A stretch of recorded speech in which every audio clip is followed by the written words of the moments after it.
You're listening to Women's Cricket Chat with Hannah and Alex. Coming up on the podcast today, we've got Vanessa and Róisín, two women behind the Stump Out Sexism campaign. Now, if you don't know what Stump Out Sexism is, it's a campaign that's fighting for gender equality and equal parity on all levels, regardless of ability. And on this episode, we learn more about the Stump Out Sexism campaign and how it's going and about what they've got in the pipeline. We always like to start with this one, and it is just simply tell us a little bit about yourselves and a little bit about the campaign. Yeah, sure. So my name's Vanessa. You might be able to tell that I have an Australian accent. I'm not from the UK, so I moved over here at the end of 2016 to study at Oxford to do a master's degree. I grew up playing a lot of cricket in Australia. When I was little, I thought that I'd go on to be a famous cricketer. And yeah, I played quite a bit of cricket growing up. And then with traveling around and things like that, I'd taken a bit of a break from it. But here in Oxford with the cricket club and the opportunities here, that's sort of where I got back into it. And yeah, I played quite a bit over here for the university team, also for the Sir Paul Getty 11s team. So different opportunities like that have popped up. And yeah, I guess this campaign, which has been sort of a long-term project of mine, but which we've formally launched very recently. I guess it combines my two passions, which is cricket and also equality. And yeah, being able to sort of spot stark examples of inequality and then find ways to fix those. I'm Róisín and I don't play cricket, and this is all very ironic that I keep getting asked about cricket by everyone, but my dad is loving it. So I was Vice President for Welfare and Equal Opportunities at Oxford Student Union last year, and Vanessa and two of her teammates approached me letting me know what was going on, and I was a little bit appalled, to say the least. So I tried to support them in getting meetings set up with the Central University and kind of advocating in that way. Obviously, then we got hit by a global pandemic, which kind of took over somewhat and had to kind of refocus. But my term ended and this wasn't resolved. And being somebody who quite likes gender equality, you know, and spends a lot of time going on about it, I really couldn't just let it drop. So I continued working with Vanessa on the project. Yeah, and we've now got it to the point to where it is now, where we're really going for it. Well, from what I've seen so far, it seems like things have picked up quite fast for you. So since you first publicly laid out what the plans were, does it feel like it's gone as quickly as it seems to? I think that would be fair to say. It feels like it's one of those things. I think it's like when you say a band's an overnight success and it looks like they just did one thing one day and the next day it was mad, whereas we've been working on it for quite a long time. But yeah, it's gone from it being the two of us just discussing it to all of a sudden there being this manic amount of interest, which is what we want to see. Like, it's great. We absolutely want people to pay attention to it. But it's been a bit of a week. Let's put it that way. It's been a busy old week. I think it's been exciting as well to sort of see the range of support that we've had. And, you know, sometimes working within an institution, it feels quite slow and you can work on it for a long time, but not necessarily make much headway. And that's sort of how it's felt for a long time now. We've tried every possible angle and tried to keep it internal and didn't make a whole lot of progress on this. But since we've gone public and sort of opened it up under the umbrella of this broader campaign, Stump Out Sexism, we've had so many people that have reached out and really been supportive about it. And some of them obviously are cricket players themselves. Other people are cricket fans. Some of them, you know, are just passionate about equality and they see that there's an issue here. It's one sort of symbolic example of an issue, but it's one that we think a lot of people would have experienced in other clubs as well. And we've been really excited. I think it's sort of, helped us to keep on pushing through, getting this sort of reaction, I think. And they often say that social media is a bad thing, but for you, would you say it has really helped your campaign sort of come off the ground because it's the best way to get the word out there, isn't it? I think massively, because I mean, the initial way when we first approached the specific issue that's kind of got the attention at the moment we're focusing on, to the varsity, you're very sheltered within this bubble of you're looking at it from the university perspective, and you might be able to get the other women in the team on board, you might be able to get your student council on board, but it's pretty limited. By going big on social media as we've gone, which was always, well, if we couldn't get a resolution, that was the plan, because people jump in and people are jumping in from all over the place. I've been amazed to see some of the support we've had, that people are chiming in from India, from all over the world.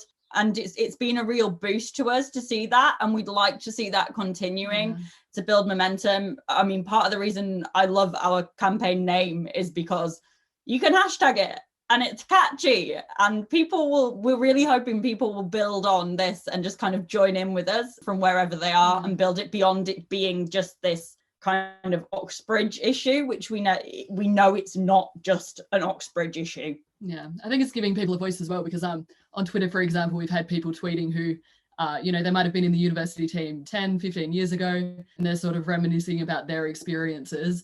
And maybe at that point in time, I mean, it was a different time. If they didn't have the right platform or didn't feel comfortable speaking up about it, they might not have then. But again, under this broad campaign, using social media, I think it's giving people a lot of confidence to speak up about these sorts of things.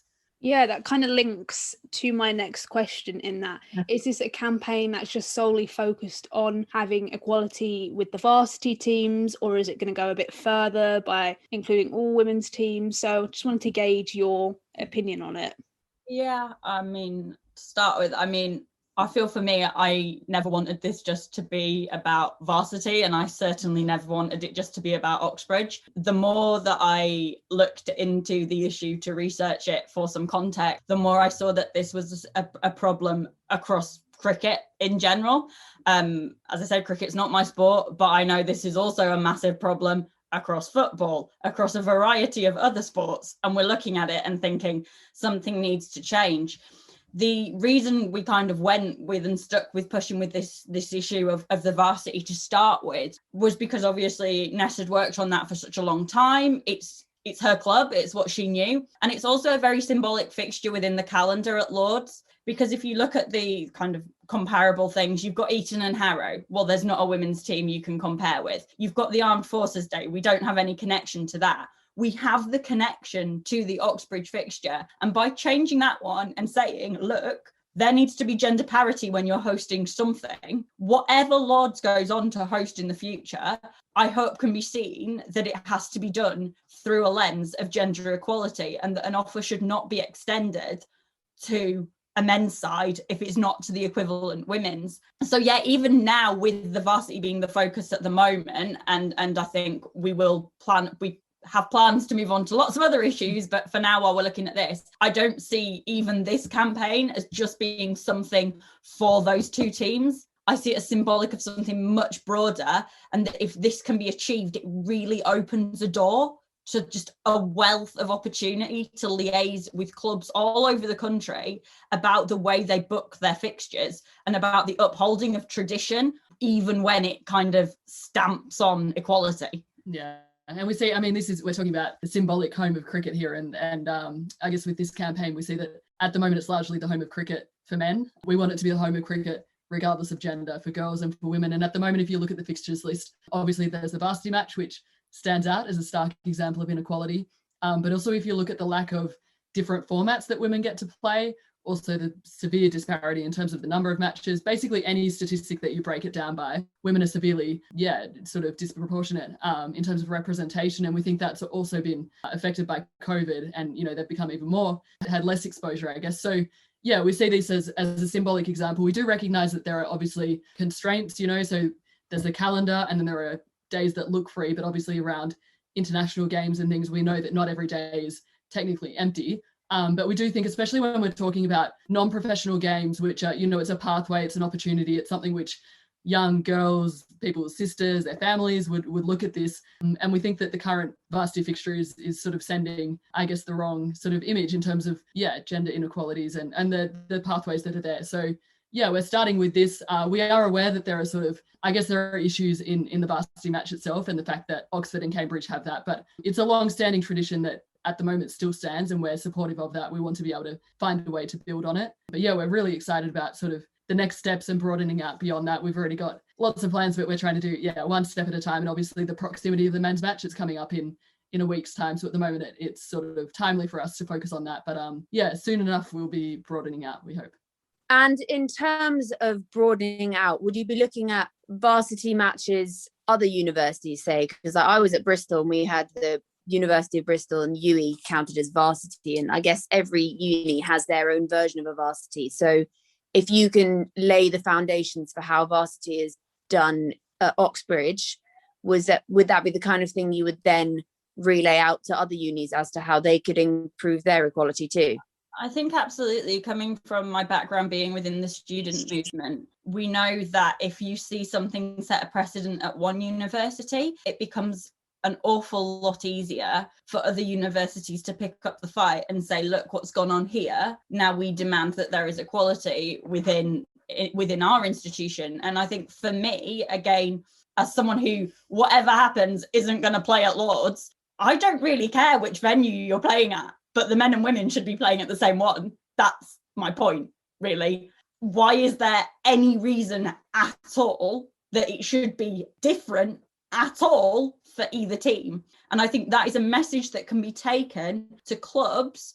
And it doesn't just have to be at university level, to be honest. This is my main thought. We've got the student movement is something I'm involved in, something I'm passionate about and want to keep involved in. But let's look at absolutely every level. And that's a big part of the empowerment level, I guess, that we're looking at beyond this, of building a community in which people can come and say, okay, this is going on in my club, this is going on in my school, this is going on in my university, in my college, in whatever institution. I want to change it. How do I do that? And helping those people to do that through mobilizing them together. I think there's power in numbers is a massive thing. And we see this time and time again with when you get results in regard to gender equality, it's largely when one small event sparks voices to come together. And we're hoping that we can use this as the event to spark bringing voices together to achieve change on numerous levels.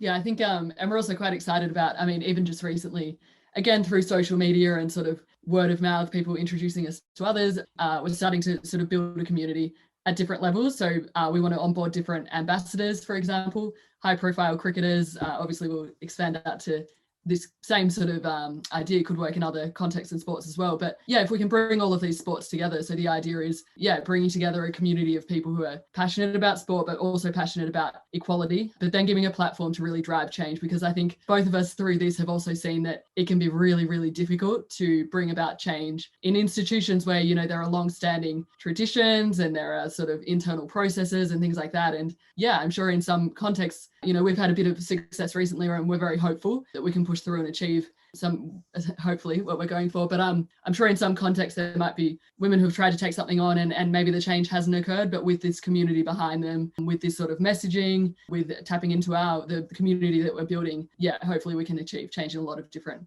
contexts, clubs, communities. And I think that's the part that we're excited about. And I don't think at the moment we can talk about women's equality in cricket without mentioning what is going on at the moment with the whole discussion surrounding a statue for Baroness Rachel Hayhoe Flint. Mm-hmm. So is that something that you two have got on your radar as well at the moment? You're like, you know what, this is something that's on the radar. That will definitely be being brought up once we get the varsity fixture out of the way. That will definitely be coming up for us. I think statues in general are just a big discussion at the moment, and it seems utterly ridiculous the channel it's taking. There's a very easy solution, just put it in place. I think and it sort of links to my point as well. Like, obviously, she achieved so much on the field, but also if you look at what she did off the field and the perseverance and what I just spoke about, how it can be so difficult to achieve change in certain sort of contexts and institutions. And we were sort of just looking over things before and the number of, you know, times that she had to push through and ask again for the male only club to accept female members. And it didn't happen overnight. She tried, and then she tried, I think, 7 years later, and then she tried again. So there was just absolute perseverance, and I think she was a pioneer off the field, but also, I mean, everything on the field as well speaks for itself. And I think, yeah, for that to be seen in some circles as sort of controversial, or for there even to really have to be a discussion about, is she worthy of a statue? I mean, she's done so much for women's cricket. And yeah, when we sort of broaden out and talk about broader things that could be done beyond the varsity fixture, yeah, that's sort of an example of something that we'd definitely be looking at. And I mean, it's quite timely that I guess something like that has been in the news recently as well, because I think all of these things are coming together. We're really sort of in the midst of a movement where in so many different circles where we're fighting for women's equality. So whether it's that or, I mean, there are a lot of other examples as well, this just all, yeah, comes together and hopefully we can achieve a lot of change. And this is obviously an ongoing issue. Why do you think this is still an issue in 2021? Women have come such a long way, and even with this new competition, the 100, it's equal prize money. So why is it that Varsity perhaps and the MCC are still behind? I think one word can sum it up, and we've already used it a lot, and that's tradition. I think as long as people are valuing tradition over equality and seeing tradition over fairness and seeing that tradition is an excuse, then you're stuck. People like to sit around and this is going beyond women's equality, just for equality in general. It's so much more than cricket, it's so much more than sport. When somebody doesn't have an equal platform, usually the people who are in power are the ones who benefit from that, right? And so it doesn't need to be a priority. And giving something to a group that doesn't have it, in this issue, women, feels like you're having something taken away from you. And so obviously you're going to be slow to move on it. And obviously the understanding around the issue is going to be slow, and it's going to ruffle a few feathers. People also seem to value going through procedure more than doing what's right. And I think this is another very interesting conversation in general, in that we largely look and go, but there's 12 members of this committee and 10 didn't want it, so therefore we don't push for it. And you go, yeah, but there were 2 women on the committee, so there were 2 marginalized voices. So actually, maybe you can't make that statement. And if we look at change historically, look at when change is made, it's largely made by people standing up and going, your committee voted this down, but we're still going to push for it. And largely that makes you a little bit unpopular. And yeah, I think procedure slows things down because and tradition makes people unwilling to move. Yeah, and we've got both. Yeah, and I guess having said that, I mean, we've tried every option in terms of following procedure. That's not to say that we've sort of jumped into this and just tried now to do it through this big campaign. We've gone, a couple of years going through every single procedure. I think we've also found this sort of, I would say, it has been surprisingly difficult to get people to engage in the conversation through an equality lens. Often the conversation, even if we start at that level, it then sort of gets condensed into, arguments about, or points being made about logistical sorts of things. I mean, this year there are sort of logistical difficulties around COVID, but, if we're talking about things like assumptions that nobody would turn up to watch the women anyway, or something about the standard of the women, things like that. These are the sorts of arguments that can be deployed time and time again to stop these big changes. But yeah, we think there's a real opportunity here. And women's cricket has grown so much. It's such an exciting time for women's cricket. And I think, yeah, sometimes these sort of logistical arguments or arguments which wouldn't be there when we're talking about the men's fixture and whether they should have one, they can be deployed time and time again to stop this change. And yeah, the fact that I guess we've had to push so hard just to even get people to engage in the equality discussion, that's been quite surprising. And I guess that contributes to a lack of change if you can't even get the buy-in to have genuine discussions around it. So if nothing else, I mean, hopefully, I think Stump Out Sexism, even across the last week, we've sort of been forcing that discussion. And I think whatever happens over the coming days, weeks, it feels like it's moving quite quickly. At the least, I think we've sparked some really interesting discussions, which might not have happened otherwise for a long time. I love that you say you've gone down all the routes that you would not, or you've gone down all the procedure to get to where you want to be now. Otherwise, I have this image of the two of you sort of chaining yourself to the gates of Lords, dressed in your whites, waving your bats around. Even if you don't play, you're like, I'm in. There was a moment I was thinking, I might have to learn. How did I know you were going to say that? Yeah, I mean, it was lucky that when Vanessa approached me, I was working for a registered charity actually that held me to a account, because otherwise we might have already been chained to the gates. But no, I think it's a really valid point, because particularly, again, we've talked about social media. You do have your occasional person that's telling us that we're asking for too much or that we're crazy feminists or whatever. And I've spent my life being called a crazy feminist. I now wear it as a little badge. Like, Piers Morgan hates me. But I think the whole thing is we have tried to do this in every kind of not acceptable manner. Sometimes when I haven't felt necessarily it was the most effective. But so we can say, we have done this, tick. You said no. We've done this, tick, nothing's happened. And my God, Nessa's been working on this way longer as an idea than I have. And I feel like I've been bashing my head against the wall, even in the small amount of time I've been here. And it's not been me that's been on the receiving end of constant pushback. So I think that just shows just how much we're now at the point that you need to move. And let's look on a gendered perspective, because that's the angle that maybe I know more more about and more involved in. You've had a woman's voice raising an issue for 2.5 years, and there has been no real engagement. This went public and was raised and started to be discussed by more people, and phone calls were made by journalists who were quite prominent male journalists writing about cricket. And all of a sudden, we're getting very prompt replies. And I just think that speaks to a broader issue of that if a woman talks, it's very hard to get heard. But if somebody else stands up on their side, who happens to be a man, all of a sudden response happens. You know, I think there's 2 points to make from that. One of that, we're looking at how backwards we still are and how much there still is to do in the wider women's rights movement. But secondly, how important male allies are in this, and how important having men standing up and going, you know what, yeah, this is wrong. Because we can't do this on our own. None of this can happen as just the two of us. We need more people standing with us. And male voices are equally as important. Getting men's cricketers to stand with us and say, yeah, you know what? I would actually rather share my day and it be equal than have a full day and the women sit on the sidelines. Like, we need allies of all genders. And that can call us a call to arms if you want it, or it can just be me ranting about what we need. But I think the male voice is so important in this as much as the female voice. And with the male voices, have you had some big names supporting you, I see, on Twitter? And I guess that's the kind of thing that's helpful. As soon as if they just start retweeting or replying or liking, then it goes to their followers who might predominantly be male. And then I guess it can all snowball from there. The power of a retweet is amazing. We got retweeted by Colin Salmon today. He was in James Bond. I was so excited. But things like that, where it's so simple to get on board with this campaign. Like, we are not asking you to go out and write a 4-page letter to institutions demanding change. Retweet us, give us a like. It'll pop up on your followers' timeline. Like, I'll try and produce good content for you to like. Who knows, you might even laugh.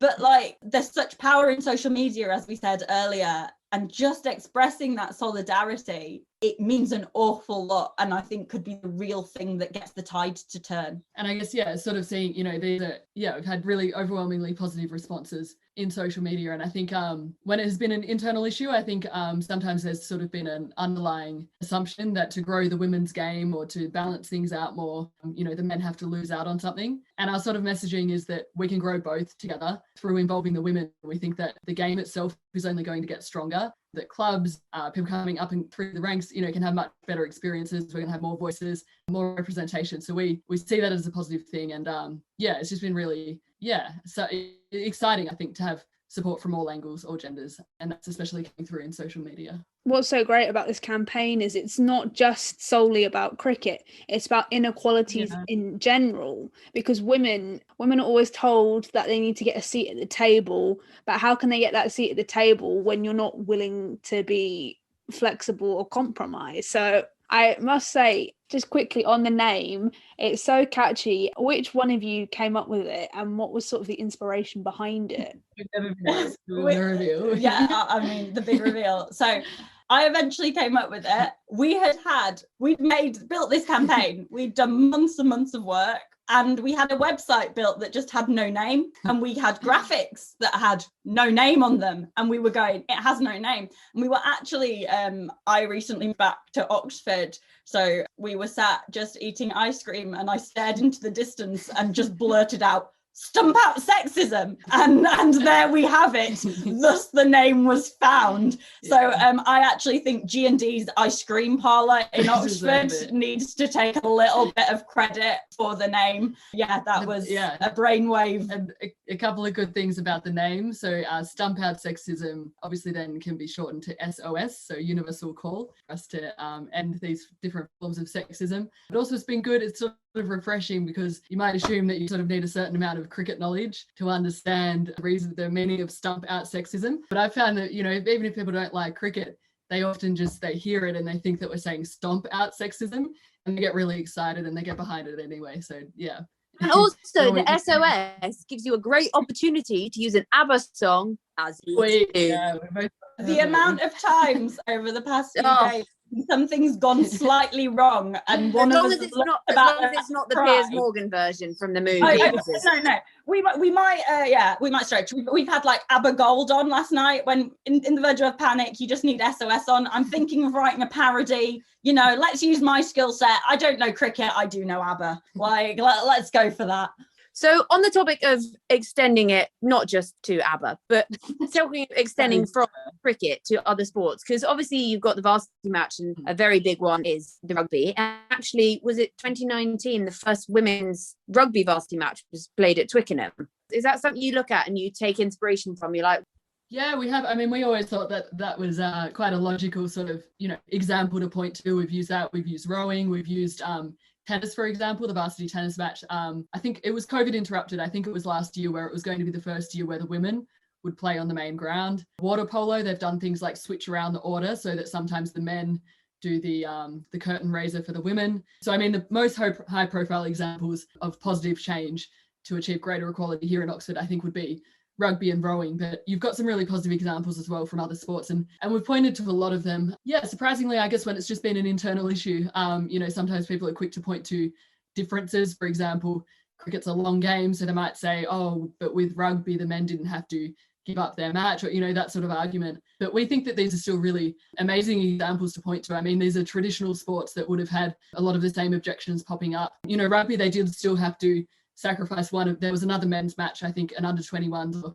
something along those lines. So they did have to adapt to the format. Rowing, again, they made some big changes with that. So we think, we would say that these are really positive examples. They show that traditions can be changed for the better, that you don't need to tarnish or sort of diminish a tradition, but you can adapt it. Times have changed. You can build it into something which is a positive experience for everybody. And that's sort of the way that we've tried to draw on these examples. And I think even if you watch just as a general thing for building a movement, really, when you see it can be done, it gives you hope. And I think beyond the university level, I look at the sports that I was brought up doing, and I mean, my background's athletics, and I never felt different for being a girl there. I never felt that when I turned up at a fixture, my race was less important than the men's one that followed. Similarly, I was a gymnast, that did.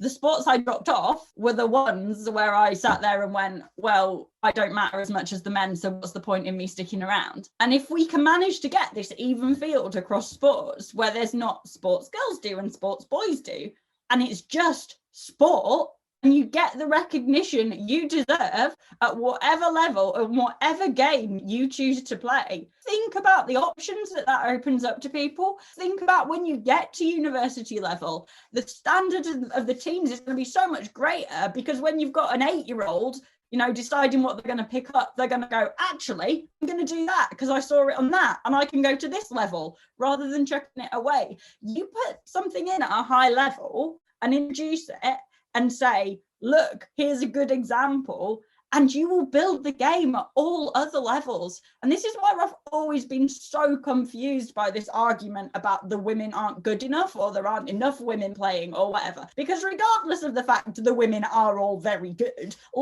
the only way you get things to a certain standard is by pushing people to get involved. And you get this perpetuating cycle that we just see of people going, you're not good enough at this because I've not given you the resource to become as good as you can be. Therefore, I am not going to give you the resource. Therefore, you are not going to improve. So and it just goes round and round. And the fact that it seems so difficult to see, simply by pumping the resource in and making it gender equal, you just boost the standard so much. It baffles me a little bit, to be honest. But maybe I'm missing something. Feel free, someone, to tell me what I'm missing. It's very much one of those things you can't just listen to the argument, oh, because it's always been that way. If we all stuck with because it's always been that way, we would all still be, I don't know, milking cows by hand, and I don't know, I can't think of any, getting the boat to the Ashes instead of flying a plane. It's just, you can't just say that this is how it's always been, because I think and I think as well, we're talking about a sport where there have been significant changes. I mean, T20 cricket has become a big thing. The 100 ball format was released or started not long ago. Even at the sort of Oxford Cambridge level, I think it was in 2001, the 4-day format used to happen at Lords, and then they switched that to the 1-day format. So yeah, the argument is often used that, this is an almost 200-year tradition and we're going to sort of somehow take away from that. The fact is that there have actually been, even in this small context that we're looking at, there have actually been quite recent changes. It's not a 200-year tradition in the format that it is today, and that doesn't mean that for the next 200 years we have to keep the exact same format. In cricket, there are a variety of formats. There are so many other ways, whether it's, 3 100 ball formats and you include another team, 3 T20s, again, you include another team, you open up the opportunity further, or you can have a 40 over format and a 20 over. We can get quite excited about innovative with the format, and I think that would probably appeal to more people anyway. You can revamp the day and turn it into something new. So yeah. Replace tradition with innovation. Oh, that's good. It's just always a good idea, largely. And I think just to say, because the clubs are separate to the universities as bodies, we see when I was working in the SU, the University of Oxford is an institution built on tradition, and it has many, many issues, but it also has a lot of people that are moving it forward. And I would really, really like to see that those kind of level of things, that we can transfer that to all. If this university can change when it's probably the most traditional place you're going to find, I genuinely believe you can push anywhere to change. And that's another reason why I think the varsity fixture, because I must admit, I did have the qualm myself where I was like, should they be playing at Lords at all? Like, either the men or the women, is this just Oxbridge elitism? But actually, when you see it, this changing is evidence that you can change in any institution. And I think that is important to realise, that the actions of Oxford and Cambridge and the MCC, rightly or wrongly, are noticed, and therefore to set an example, if they raise the bar, other institutions will come and try and meet it. And I think that for me is what's driven me with this particular first starting point we've got with varsity. Get to these names to raise the bar, everybody else follows. Set a trend and we can do it, and we can make so much progress. It's better than our Bristol rugby varsity, which had to be moved from one place to another because there was a massive fight because we were all too close together. So a little bit different. Yeah, I was going to say, maybe a little bit more, who knows? So Ness, obviously you're from Australia. And last year we did see that landmark moment of the women's T20 final at the MCG, which is like your Aussie equivalent of Lords. I'll give you that, I guess. But massive crowd there for the women. That's the kind of thing that we can almost look at and be like, why not? And therefore, do you find that there's a bit of a difference culturally from Australia to England?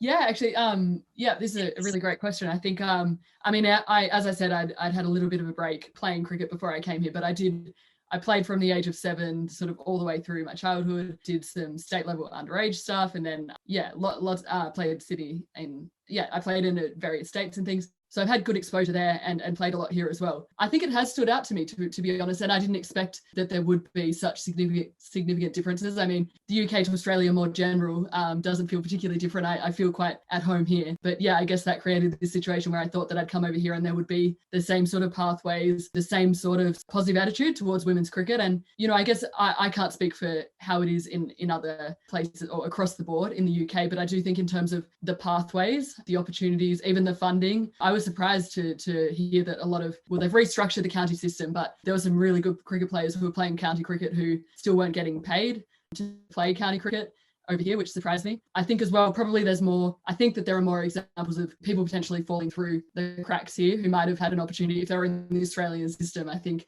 where there's more exposure. I mean, when I've been there visiting and it's summertime in Australia, you see the Big Bash women's cricket on TV all the time. There's so much more exposure. They're building on it year and year. So I guess I would just say, I think sort of across the different levels and the different age groups within Australia, I think that there are some really great pathways, good exposure for women's cricket. So you see a lot of, I don't know that, the entire Australian women's team would be household names to everyone, but I think that the girls growing up in Australia, I would say, have decent exposure to good female cricketers, good pathways. There's still work to be done, but I think there are also some examples of prestigious cricket grounds like the Sydney Cricket Ground, SCG. They've hosted, like regional level tournaments and things where young girls, teenagers who don't, they're not professional cricketers, they haven't even made it all the way through the pathway yet. They're sort of on their way and they get to step out onto the SCG, and that's sort of, not seen as, how would I put it? It's sort of the norm, I guess, that these sort of opportunities do exist. So yeah, I think there's still work to be done there, but we see a good amount of sort of year on year growth, whether it's looking at exposure on TV or these sorts of opportunities on these prestigious grounds, good pathways through the system. Over here, I think that, some changes have been made. They're restructuring the county system. I think the 100 will give the women's game a really good platform, and that was spoken about in the recent, there was a women's panel event after Women's Day at Lords, where they were talking about the 100 and the platform that gives to women's cricket. I think that's exciting. But I think with this sort of stark example of inequality here, it speaks to some of the issues that still exist. And I mean, that's an example of what it can feel like to be sort of at a level where you're not a professional cricketer, but if you're a female who loves cricket and wants to have some good opportunities, I think these sorts of stark examples of inequality that we've been seeing, I think they need to be addressed, so that these damaging narratives around the inferiority of women cricketers, if we can change them to really positive narratives, then I think that, there will be the right sort of platforms here. And just to say, I think the positive steps are being taken, but some of these stark examples, I think, you can dismiss it and say it's just like Oxbridge, or it's just this one example. But that one example, if you let it stand, I think that can become really damaging to young people who might otherwise continue with the game, but they might not if this is what they see and that's what they see for pathways. So. It's very much one of those you've got to get it kind of things, and throw more, stereotypical sentences. Challenge to change was actually the theme this year for International Women's Day and Women's Month, which should be every day, as we all know. So you've got to see it to be a challenge to change it. Exactly. Yeah. Alex, do you have anything else to add in that way? Just quickly, if for someone who's listening and they really like what you guys have said and they want to get involved with the campaign, how and where can they do that? So if you are listening and want to do that, I salute you. You can find us on Twitter, Facebook, Instagram. If you just search Stump Out Sexism, you will find us. You will also find all our contact details and links to those sites on our website, which is stumpoutsexism.com. We are hosting an event this weekend with the men's varsity there, so it would be good to see people there if they want to come along and show their support in a socially distanced manner. But otherwise, just get in touch, drop us an email, send us a message on Facebook, tweet us. We're very nice, and we just love to have as many people involved as possible. So whatever capacity you feel you can support us in, whatever skill set you have, whether you're a cricketer or not, just jump on board, get in touch, and we will find something for you to do to be involved with helping us out. I think more than anything, we're trying to find fun and easy ways for people to get involved and to sort of speak up. So whether it's, we've been working on this today, getting some t-shirts organized, or we're looking into bat stickers and stuff like that, a simple retweet that can make a big difference, whether it's a letter that we put together but people can sign, things like that, where people can go further. Of course, we're giving them a platform, but we sort of also appreciate the really small gestures. If everyone speaks up in that way, then I think we can achieve some positive change, and we're onto something here. I think we've had such a positive reaction, and we're trying to change things in some really in amongst some institutions where it's difficult. But as was said earlier, if we can achieve it here, then I think that sets a really exciting precedent. So And when you say anyone get involved, your call to arms is literally to anyone, isn't it? It's any gender, age, background, religion, sexual orientation. Seriously, any capacity you can get involved, because I think this has been the exciting thing to see, and particularly looking through our followers on Twitter and who's getting involved and who's liking on Facebook. There are people from just such a range of backgrounds, and that's brilliant, because this means that, all right, it's primarily we're talking about cricket, but it can move into other spheres. It can move, and I just, anyone, literally anyone, your mum, your dad, your grandma, your dog, your cat, your rabbit, anyone, drop us a line. Any way we can get involved, we will accept your support and help as much as possible. And if our listeners wanted to follow your personal social media accounts, where can they find you on these social media platforms? So I am on Twitter as Róisín, spelled in a very funny way. So that's not an easy. Oh no, I'm Róisín Rants actually now. So Roisin and then Rants on Twitter. And usually you will find me ranting about issues of inequality and occasional photos of my dog. So that's the best way to probably get me. I don't know about you. Mine's a little bit less abstract. So mine's just my first and last name, Vanessa, and Picker, Pickeer. Very happy to hear from people. Fab. Thank you guys so much for sparing some time this evening to talk to us about the campaign. We here at Women's Cricket Chat really support what you guys are doing. We think it's a really worthwhile cause. And if there's any way that we can help with it, shout about it, just let us know and we'll be more than happy to put the word out on the group account and on our personal ones, because it's such an important issue. And I think it goes further than cricket and sport. It's an everyday problem. And just to say thank you to you guys Thank you so already, much. because the fact that you've been retweeting as we've posted, the fact that you've been commenting, the fact you've been engaging has really not gone unnoticed. Even asking us to be here, we really do appreciate the support we're getting from you. Thank you. And we love what you are doing. And you know what? Honestly, anything we can do to help, because we, as Women's Cricket Chat, we're obviously women, but for us it goes far beyond that. It goes about having equal rights for men and women, equal pay, making sure women have a seat at the table, which is why I think this campaign is so good. And also the name is just epic. It's just fantastic. We should have a seat at the table. We shouldn't be in the kitchen. Exactly. Yeah. Amen. Unless you want to cook, then go do your thing. But Some people. I want to be in the kitchen and at the table. Thank you. you do you. You do exactly. you. But yeah, we love what you're doing. It's fantastic. And we're all going to shout about it. We got enough loud voices between us. Cool. Well, thank you so much for chatting to us. It's been absolutely fantastic. Yeah. Appreciate it. And speak to you soon. Thank you. Oh yeah. Brilliant. All right. Bye. Bye. Thanks. Bye. Massive thank you to Róisín and Vanessa for coming on the podcast and talking to us about Stump Out Sexism and about the fact that there is still a massive issue in 2021 and that women who play cricket aren't always afforded the same rights as the men. And we at Women's Cricket Chat are really behind this campaign. And if you do want to get involved in the campaign, Róisín and Vanessa have spoken about where you can find all their details. And there's also a GoFundMe link on Twitter if you do wish to get involved in that. And to all our listeners, if you want to keep up to date with everything we're doing, you can follow us on Twitter at WCricketChat and on Instagram at Women's Cricket Chat. And if you want to give us a like on Facebook, we are Women's Cricket Chat. And if you wanted to give our personal Twitters a follow, Hannah is at HannahT1194 and I'm at Alex Jane Pereira. This has been Women's Cricket Chat. Tune in next time.